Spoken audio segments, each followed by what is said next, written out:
दूसरा विश्व युद्ध, इतिहास का सबसे भयानक संघर्ष। लेकिन ये शुरू कैसे हुआ? ये कोई एक दिन में हुई घटना नहीं थी, बल्कि एक एक करके गिरते डोमिनोज की एक लंबी कहानी थी। तो चलिए आज पता लगाते हैं कि वो पहला डोमिनो कब और कैसे गिरा था। तो एक सीधा सा सवाल है, दूसरा विश्व युद्ध आखिर शुरू कब हुआ? ज्यादातर लोग कहेंगे 1939 में, लेकिन क्या सच में कहानी वहीं से शुरू होती है? जवाब है नहीं। इसकी असली जड़ें 1939 में नहीं, बल्कि 20 साल पहले 1919 में हुए एक बहुत बड़े अपमान में छिपी थी। और असली कहानी यहीं से शुरू होती है। ठीक है, तो चलिए इसमें थोड़ा और गहराई से उतरते हैं। पहले विश्व युद्ध का अंत असल में कोई शांति नहीं थी, बल्कि वो एक सजा थी। एक ऐसी सजा जिसने दूसरे महायुद्ध के लिए जमीन तैयार कर दी थी। इसे कहा गया वर्साई की संधि, पर जर्मनी के लिए ये एक राष्ट्रीय अपमान से कम नहीं था। सोचिए, जर्मनी से उसके जरूरी इलाके छीन लिए गए, उस पर इतना भारी जुर्माना लगा दिया कि उसकी अर्थव्यवस्था की कमर ही टूट गई, और सबसे बड़ी बात, उससे जबरदस्ती ये कबूल करवाया गया कि युद्ध की सारी गलती उसी की थी। 30%। जरा इस आंकड़े के बारे में सोचिए। 1929 की महामंदी के बाद जर्मनी में ये बेरोजगारी की दर थी। मतलब हर 3 में से 1 इंसान के पास कोई काम नहीं था। हालात इतने खराब थे कि लोग अपने घर का फर्नीचर बेचकर बस 2 वक्त की रोटी का जुगाड़ कर रहे थे। चारों तरफ सिर्फ निराशा थी और गुस्सा। और देखिए, जब भी ऐसा माहौल होता है ना, निराशा और गुस्से का, तो एक ऐसे इंसान का उदय होता है जो लोगों के इस दर्द को अपनी ताकत बनाना जानता हो। और वो इंसान था एडोल्फ हिटलर। तो ये हिटलर था कौन? ऑस्ट्रिया का एक फेल हो चुका पेंटर और पहले विश्व युद्ध में लड़ चुका एक आम सा सिपाही। उसने जर्मनी के लोगों के दुख और अपमान के लिए कोई मुश्किल इकोनॉमिक थ्योरी नहीं दी। नहीं, उसने एक बहुत ही सीधा और सच कहें तो एक लुभावना सा कारण बताया। उसने एक कहानी गढ़ी, पीठ में छुरा घोंपने की कहानी।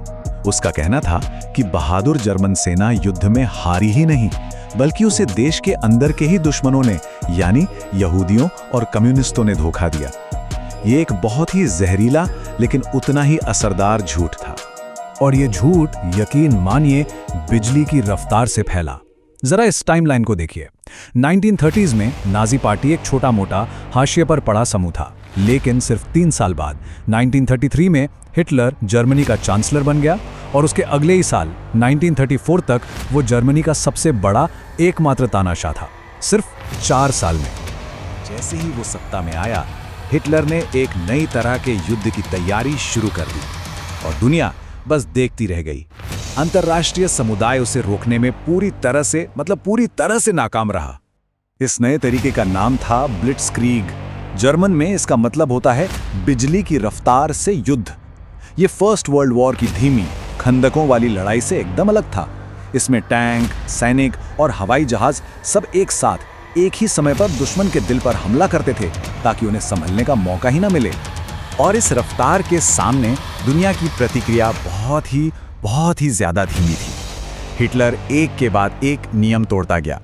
पहले राइनलैंड में सेना भेज दी, फिर ऑस्ट्रिया पर कब्जा कर लिया, उसके बाद चेकोस्लोवाकिया को हड़प लिया, और हर बार ब्रिटेन और फ्रांस ने उसे रोकने के बजाय तुष्टीकरण की नीति अपनाई। उन्हें लगता रहा कि शायद यही उसकी आखिरी मांग होगी। इसकी सबसे बड़ी मिसाल 1938 में म्यूनिख समझौते के बाद, जब ब्रिटिश प्रधानमंत्री नेवल चेम्बरलेन ब्रिटेन लौटे, तो उन्होंने बड़े गर्व से ऐलान किया, मैंने हमारे समय के लिए शांति हासिल कर ली है। एक तरफ चेम्बरलेन हमारे समय की शांति का जश्न मना रहे थे, और दूसरी तरफ हिटलर निजी तौर पर उन्हें एक कीड़ा कहकर उनका मजाक उड़ा रहा था। इससे बिल्कुल साफ था कि ये तुष्टीकरण की नीति कितनी बड़ी और कितनी खतरनाक भूल साबित होने वाली थी। तो ये तुष्टीकरण की नीति तो फेल हो गई, और पोलैंड पर हमले के साथ ही युद्ध शुरू हो गया। 1940 आते आते फ्रांस भी हार चुका था। अब पूरे यूरोप में हिटलर का सामना करने वाली सिर्फ एक बड़ी ताकत बची थी, ब्रिटेन, एक छोटा सा द्वीप जो अब बिल्कुल अकेला खड़ा था। और हालात कितने भयानक थे, इसका अंदाजा इस नंबर से लगाइए, 3,38,000। इतने ब्रिटिश और मित्र देशों के सैनिक डनकर्क के समुद्र तट पर फंस गए थे। जर्मन सेना ने उन्हें चारों तरफ से घेर लिया था। उनका बचना लगभग नामुमकिन लग रहा था। लेकिन फिर एक चमत्कार हुआ। उन्हें किसी बड़ी सेना या नेवी ने नहीं बचाया, बल्कि उन्हें बचाया लगभग 900 छोटी बड़ी आम नावों ने। जी हाँ, मछली पकड़ने वाली कश्तियां, लोगों की अपनी यॉट्स, छोटे मोटे जहाज, आम नागरिकों ने अपनी जान की परवाह किए बिना उन सैनिकों को वहां से निकाला। ये हिम्मत और निराशा का एक ऐसा नजारा था जिसे दुनिया कभी नहीं भूल सकती। डनकर्क के बाद ब्रिटेन के नए प्रधानमंत्री विंस्टन चर्चिल ने अपना वो ऐतिहासिक भाषण दिया। उन्होंने कोई झूठी उम्मीद नहीं दी, बल्कि लड़ने का एक अटूट संकल्प दिखाया। इन शब्दों ने, हम समुद्र तटों पर लड़ेंगे, हम हवाई पट्टियों पर लड़ेंगे, हम कभी आत्मसमर्पण नहीं करेंगे, एक हारी हुई बाजी में मानो नई जान फूंक दी। तो अब हम कहानी के आखिरी और शायद सबसे अहम मोड़ पर आते हैं। वो दो बड़ी रणनीतिक गलतियां जिन्होंने आखिरकार हिटलर और उसकी शक्तियों की हार तय कर दी। तो वो दो सबसे बड़ी गलतियां क्या थीं? पहली, जून 1941 में अपने ही सहयोगी सोवियत संघ पर हमला कर देना, और दूसरी, दिसंबर 1941 में अमेरिका के खिलाफ युद्ध की घोषणा कर देना। बस इन दो कदमों ने युद्ध का पासा पूरी तरह से पलट दिया। सोवियत संघ पर हमला करना हिटलर की सबसे बड़ी भूल साबित हुई, और दिलचस्प बात यह है कि सोवियत तानाशाह स्टालिन को उसके खुद के जासूसों ने कई बार इस हमले की चेतावनी दी थी, लेकिन उसने उन पर विश्वास करने से ही इनकार कर दिया। नतीजा, जब हमला हुआ तो सोवियत संघ बिल्कुल भी तैयार नहीं था। देखिए, सोवियत संघ पर हमला करके हिटलर ने खुद को दो मोर्चों पर एक बहुत लंबे युद्ध में फंसा लिया। ये वही गलती थी जो जर्मनी ने पहले विश्व युद्ध में भी की थी। और फिर पर्ल हार्बर पर जापानी हमले के सिर्फ 4 दिन बाद उसने अमेरिका पर भी युद्ध का ऐलान कर दिया, जबकि ऐसा करने के लिए वो किसी भी संधि से बंधा नहीं था। आज ज्यादातर इतिहासकार इसे उसके पूरे मिलिट्री करियर का सबसे खराब, सबसे विनाशकारी फैसला मानते हैं। तो आखिर में सवाल यही बचता है, हिटलर का सत्ता तक का जो रास्ता था वो आम लोगों के गुस्से और दुनिया की खामोशी से बना था। इतिहास का ये इतना भयानक अध्याय आज के दौर के लिए क्या सबक छोड़ता है? ये एक ऐसा सवाल है जिस पर हम सभी को सोचना चाहिए।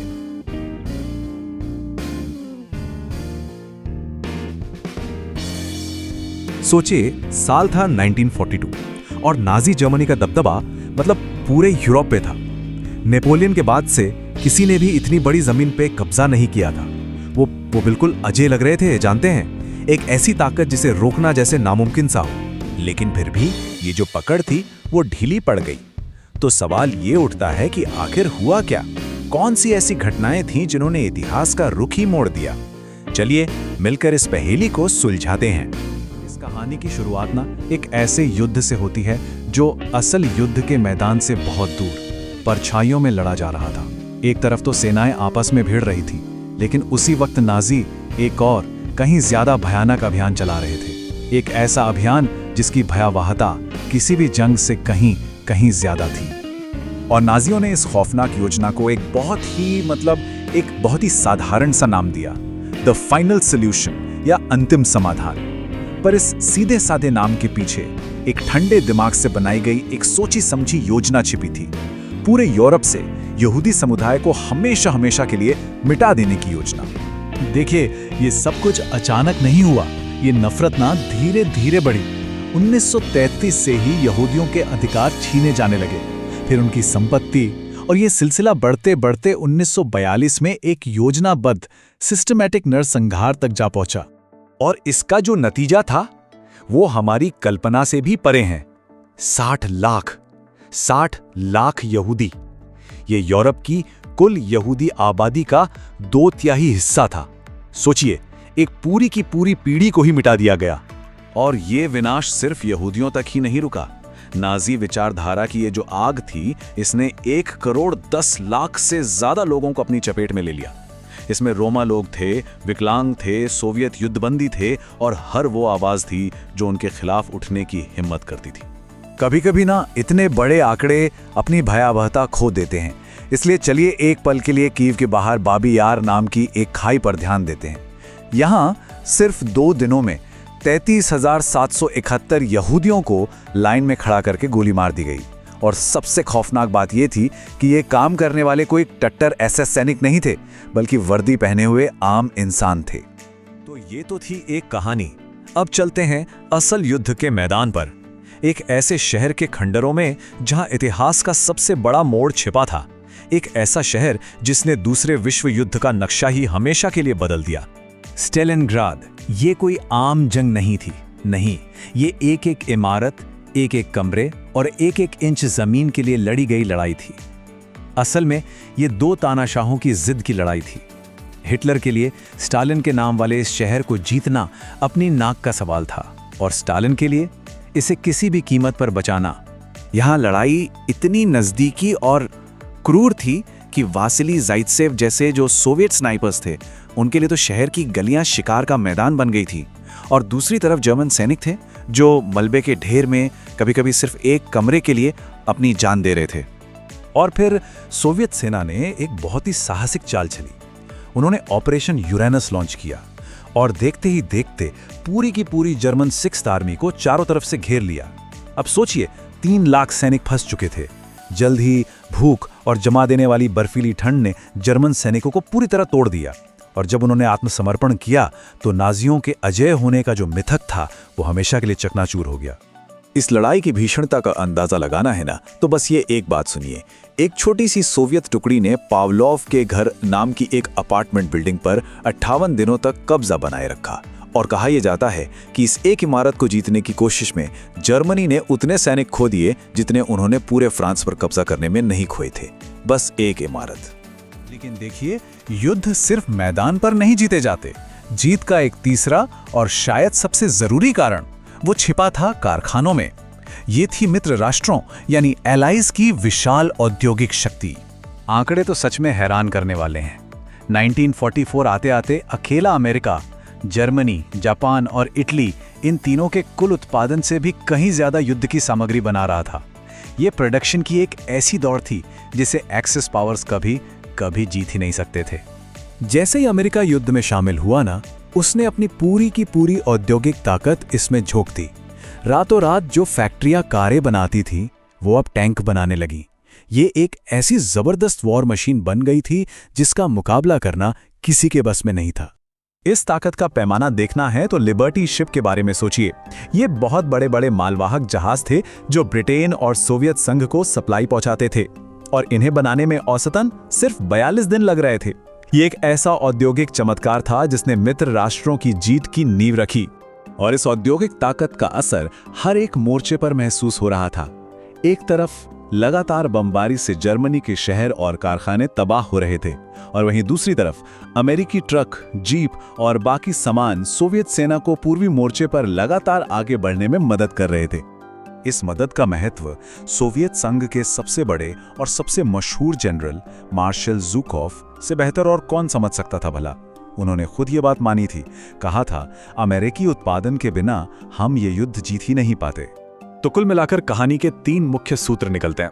पहला, नाजियों की वो अमानवीय क्रूरता जिसने दुनिया को उन्हें हराने के लिए एकजुट कर दिया। दूसरा, स्टालिनग्राड की वो बर्फीली कब्रगाह जहां जर्मन सेना का गुरूर हमेशा के लिए दफन हो गया। और तीसरा, मित्र राष्ट्रों के कारखानों का वो शोर जिसने असल में जीत का संगीत तैयार किया। हाँ, युद्ध तो जीत लिया गया, लेकिन उन खंडहरों के बीच एक बहुत बहुत बड़ा सवाल खड़ा था। इतनी तबाही, इतनी नफरत के बाद इंसानियत खुद को फिर से कैसे जोड़ेगी? एक बेहतर दुनिया का निर्माण आखिर होगा कैसे? और ये एक ऐसा सवाल है जिसका जवाब शायद हम सब आज भी ढूंढ रहे हैं।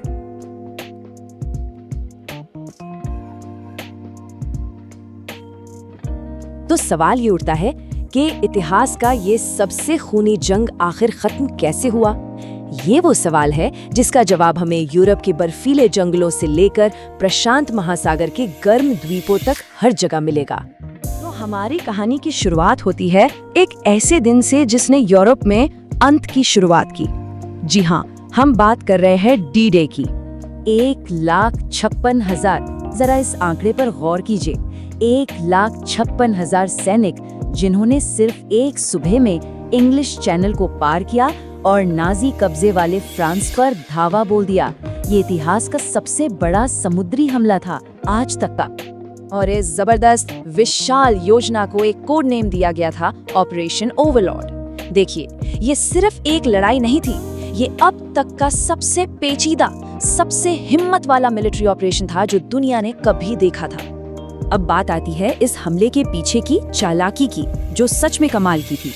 मित्र देशों ने यानी एलाइड फोर्सेस ने ऑपरेशन फोर्टिट्यूड नाम का एक बहुत बड़ा धोखा तैयार किया। सोचिए जरा, हवा से भरे नकली टैंक, फर्जी रेडियो संदेशों का पूरा जाल, ये सब सिर्फ इसीलिए ताकि हिटलर को ये यकीन हो जाए कि असली हमला तो पादेकैले में होने वाला है। और कमाल की बात यह है कि ये धोखा काम कर गया। हिटलर अपने सबसे बेहतरीन टैंक डिवीजनों को गलत जगह पर लेकर बैठा रहा। लेकिन रणनीति की इस शानदार जीत के पीछे एक बहुत ही भयानक सच्चाई छिपी थी, खासकर ओमाहा बीच पर, जहां अमेरिकी सैनिकों को एक बहुत बहुत भारी कीमत चुकानी पड़ी। ये जो शब्द है ना, ये उस दिन की उस भारी कीमत और उन सैनिकों की उस जबरदस्त बहादुरी की कहानी कहते हैं, जो मौत की परवाह किए बिना गोलियों की बौछार में भी बस आगे बढ़ते रहे। तो डी डे की कामयाबी के साथ ही जर्मनी एक बहुत बड़े शिकंजे में फंस चुका था। सोचिए, एक तरफ पश्चिम से मित्र देशों की सेनाएं फ्रांस को आजाद कराते हुए अंदर घुस रही थीं, और ठीक उसी वक्त दूसरी तरफ पूरब से सोवियत संघ ने ऑपरेशन बागरशॉन लॉन्च कर दिया, एक ऐसा हमला जिसने जर्मनी की पूरी आर्मी को तबाह कर दिया। मतलब नाजी हुकूमत अब दोनों तरफ से पिस रही थी। तो चलिए अब कहानी को आगे बढ़ाते हैं और चलते हैं यूरोप में, जंग के उन आखिरी कुछ महीनों में जब नाजी जर्मनी की पूरी सल्तनत ताश के पत्तों की तरह ढहने लगी थी। अब हार को बिल्कुल अपने सामने देखकर हिटलर ने अपना आखिरी पासा फेंका, बैटल ऑफ द बल्ज नाम का ये हमला। पश्चिम में जंग का रुख मोड़ने की उसकी एक आखिरी हताश कोशिश थी। और हाँ, शुरुआत में इस हमले ने मित्र देशों को चौंकाया जरूर दिया, लेकिन आखिरकार ये नाकाम रहा, और इस नाकामी ने जर्मनी के जो भी बचे खुचे सैनिक और हथियार थे उन्हें भी खत्म कर दिया। और इसके बाद तो अंत बहुत बहुत तेजी से आया। आप सोचिए, दिसंबर में वो आखिरी हमला हुआ और उसके सिर्फ 5 महीने बाद मई में जर्मनी ने पूरी तरह सरेंडर कर दिया। 30 अप्रैल को जब सोवियत सेना बर्लिन की सड़कों पर पहुंच चुकी थी, हिटलर ने अपने बंकर में खुद को खत्म कर लिया। लेकिन जैसे जैसे मित्र देशों की सेनाएं जर्मनी के अंदर पहुंच रही थीं, उनका सामना एक ऐसी हकीकत से हुआ जो जंग की क्रूरता से भी कहीं ज्यादा भयानक थी, और वो थे यातना शिविर, कॉन्सेंट्रेशन कैंप्स। जनरल आइजनहावर ने इस बात पर खास तौर पर जोर दिया कि उनके सैनिक इन भयानक नज़ारों को अपनी आंखों से देखें, और मकसद बिल्कुल साफ था, ताकि भविष्य में कभी कोई ये ना कह सके कि उसे पता नहीं था या ये सब हुआ ही नहीं। तो यूरोप में तो जीत का जश्न शुरू हो गया था, लेकिन कहानी अभी खत्म नहीं हुई थी, बिल्कुल नहीं। अब एलाइड फोर्सेस का पूरा ध्यान दुनिया के दूसरे कोने पर था, प्रशांत महासागर में, जहां एक अलग और शायद कहीं ज्यादा बेरहम लड़ाई लड़ी जा रही थी। देखिए, प्रशांत की लड़ाई हर लिहाज से अलग थी। यहाँ दुश्मन सिर्फ जापानी फौज नहीं थी, दुश्मन था वो विशाल समंदर, वो घने जंगल, और एक ऐसी सोच जहां सरेंडर करना यानी हार मानना सबसे बड़ी बेइज्जती मानी जाती थी। तो इससे निपटने के लिए अमेरिकी सेना ने एक स्ट्रैटेजी अपनाई, जिसे कहते हैं आइलैंड हॉपिंग। मतलब एक एक करके सिर्फ उन द्वीपों पर कब्जा करो जो जापान की मुख्य जमीन के पास पहुंचने के लिए जरूरी हैं। और इसकी कीमत कितनी भारी पड़ रही थी, ये आंकड़े बताते हैं। जैसे जैसे अमेरिकी सेना जापान के करीब पहुंच रही थी, लड़ाई और भी ज्यादा खूनी होती जा रही थी। इवोजिमा, ओकिनावा, ये छोटे छोटे द्वीप थे, लेकिन इन्हें जीतने में हजारों अमेरिकी सैनिकों की जान चली गई। और इसी वजह से ये डर और भी गहरा होता जा रहा था कि अगर जापान की मुख्य जमीन पर हमला हुआ तो वो कितना कितना विनाशकारी होगा। और बस यहीं पर मित्र देश एक बहुत बड़ी दुविधा में फंस गए।